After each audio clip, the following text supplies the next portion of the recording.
পৃথিবীতে সবথেকে কুঁড়েমি লাগে আমার এই ফলটি ছাড়াতে।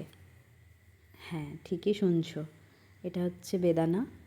আর এটা ছাড়াতে আমার প্রচণ্ড বিরক্ত লাগে, বিশ্বাস করো। জানি না কেন আমার হাতে মানে সবজির কষও লেগে যায় খুব তাড়াতাড়ি, তাই বেদানা ছাড়াতে গেলেও ওই কষ লেগে যায়। এটাও একটা বিরক্তির কারণ।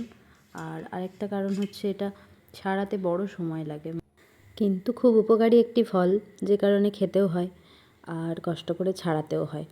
শুধুমাত্র ফলটি আমি ছাড়িয়ে খেয়ে নিই এরকম না, মাঝে মধ্যে আমি বেদানা দিয়ে কিছু হেলদি স্মুদি বানাই। তো সেরকমই একটা রেসিপি আজকে তোমাদেরকে দেখাবো। প্রথমত মেন ইনগ্রিডিয়েন্ট যেটা, সেটা হচ্ছে বেদানা। এটা তো নিয়েইছি। আচ্ছা, তার সাথে যেগুলো নিয়েছি সেটা হচ্ছে আগের থেকে ভিজিয়ে রাখা কাজু বাদাম, কাঠবাদাম আর কিশমিশ। এই তিনটে ড্রাই ফ্রুটস আমি এর মধ্যে অ্যাড করেছি। আর সিডসের মধ্যে নিয়েছি পামকিন সিডস এবং সানফ্লাওয়ার সিডস।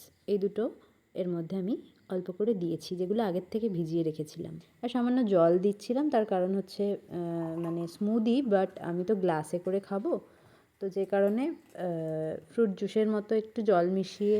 ভুলেও কেউ ভেবো না যে আইস কিউবগুলো আমার গ্লাসে দিচ্ছি, ঠিক আছে?